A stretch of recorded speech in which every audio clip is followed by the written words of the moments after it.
Hello and welcome to the LL Football Preview Show here on GameTimePA.com. I'm John Buffone, and always I'm accompanied by Pat Huggins and Andrew Callahan of the Lebanon Daily News, and we're going to break down some of the most interesting matchups in the Lancaster-Lebanon League for Week 2. Gentlemen, pretty interesting week. Let's start off with two heavyweights. Section 1 Hempfield will travel to Manheim to take on the Barons, another Section 2 heavyweight. Both teams coming off wins. Hempfield, a very impressive win over LampeterStrasburg last week. Ran for over 500 yards. Both the quarterback, Sam Kramer, and Will Blair, the running back, both over 200 yards individually. Looked really good in the trenches, played solid defense. For the most part, shut down LS quarterback Colin Bear-Shank. But they're going to run into another very physical team, very run-heavy team. Manheim Central run for over 350 yards over Warwick last week in their victory. So whenever you have two teams that run a very, I want to say similar style, or at least a very similar philosophy, it's always very interesting to see who wins the time of possession game. Hempfield might have a little bit of an edge as far as the trenches go, but this game is in Manheim, so that could play a factor in it as well. Yeah, that'll be interesting, and for Hempfield to start off that impressively and to really run the ball and be physical like that.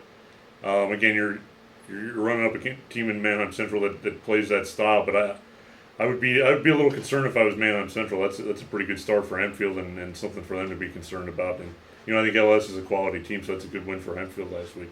And John, I think you bring up a good point about the similar philosophies, and you wonder if either one is going to attempt to exert their will and stick to their guns, which you want to do and establish a foundation early in the season, or maybe make some tweaks. Again, it's been well publicized. It's a new era in Manheim Central, but how much do you change your game plan week to week, going against Buffone to account for their weaknesses while complementing your own strengths? I think it'll be really interesting to see what game plans each of them unfurl in the first two quarters and see if they're going to adjust or just kind of go head-to-head and see who comes out on top using the same game plan they had for week 1.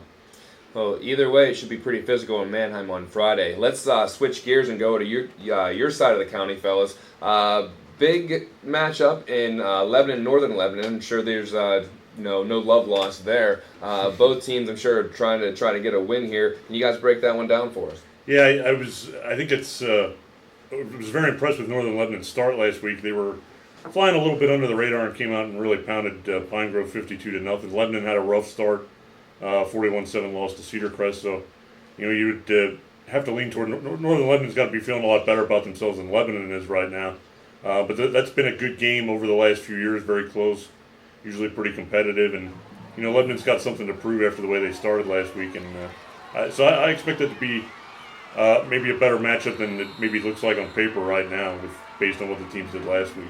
And I think here's the problem for the Cedars. I mean, talking with Coach Jerry Janchuk afterward, he said basically it came down to basic fundamental mistakes. So you've got to clean up that first. But Northern Lebanon's strengths play exactly as Cedar Crest did the other night. And it's going to be up front in those trenches. And how well the Cedars can push back both offensively and defensively will determine how long they're able to hang in this game. You're looking at guys up front like Lucas M., Creak, Washington, Gian Fabian. They're going to have to play it on both sides of the ball because Northern Lebanon brought back 6 of their top 8 linemen. And that opened up space for a new transfer the Vikings were very excited about, and Dylan Weaver, who had an outstanding debut up there in Fredericksburg. We'll wonder how they do in their first road game, but with their only loss coming to the Cedars a year ago, they've got plenty of motivation at their backs, and Lebanon, of course, doesn't want to fall to 0-2 like no team does. It'll be an intriguing matchup, but it starts, as it did in week 1 for both teams, in the trenches. As you say, no team wants to start 0-2. That will ring true in the next game we're talking about, Penn Manor and LampeterStrasburg, who fell to Hempfield last week. That game is at LampeterStrasburg.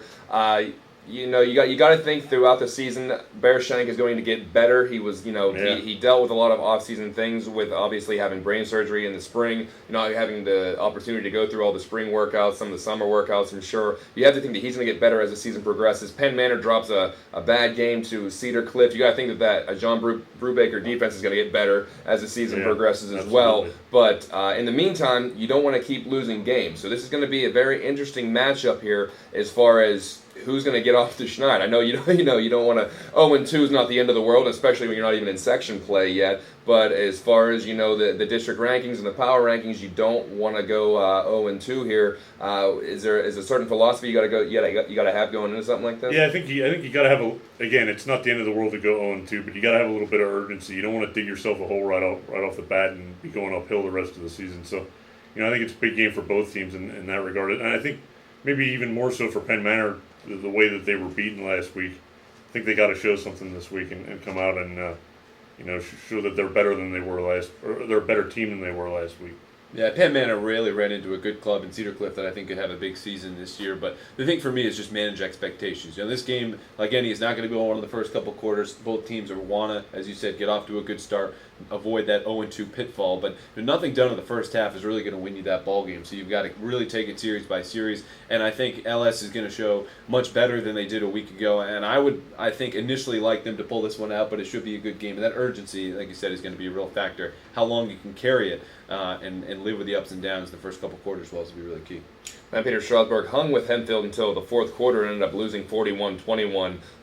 Coach John Mannion, I'm sure, wants his club to finish a little stronger this week whenever they host Penn Manor. All right, final game, gentlemen, we're going to talk about is, once again, in your county. 2 Lebanon County teams, 1 LL team. That'd be Elko and Palmyra. Both teams are on the upswing, I guess you could say, this year, or at least have aspirations of being on the upswing. What can you guys tell me about this one? Yeah, I think both have had very high hopes going into the season. Elko kind of stumbled out of the blocks last week, lost a 30-8 game to Hamburg, which to me it was a pretty big surprise. Hamburg was only 1-9 last year. Elko had some big expectations, so they'll be looking to bounce back. Palmyra got a real good start, beating East Pennsboro 27-6 in big games from their running backs, Carl Riegel and Alon Red, who also had interception returns for touchdowns. So East Pennsboro, traditionally a tough team, and a 27-6 win for Palmyra, I think bodes really well for them. And if they can keep it going from here, they need to follow that up with something. But a really good start for them last week. You mentioned those high expectations for the Raiders this season. Only lost 3 seniors a year ago, but they're going to have a real tough test going on the road against the Cougars. You mentioned very solid victory. Riegel with a big performance, and it's really tough to see Elko coming out this one, given how tough that first game was at Hamburg. I mean, that was on the verge of being a shutout. They got 8 points late, but really a down performance for them, and it's not going to get any easier against a bigger school on the road who's feeling pretty good about themselves. But early season, a lot of things can happen, and I think they're really going to have to bring the best that they have from the preseason into week 2 if they want to improve to 1-1. No team wants to go 0-2, but if you're 1-0, you'd sure like to be 2-0 as well. All right, gentlemen, that breaks down week 2 of the LL Football Preview Show here on GameTimePA.com. Well, it should be a pretty interesting array of games. So until next time, for Pat Huggins and Andrew Callahan, I'm John Buffone. We'll see you next time.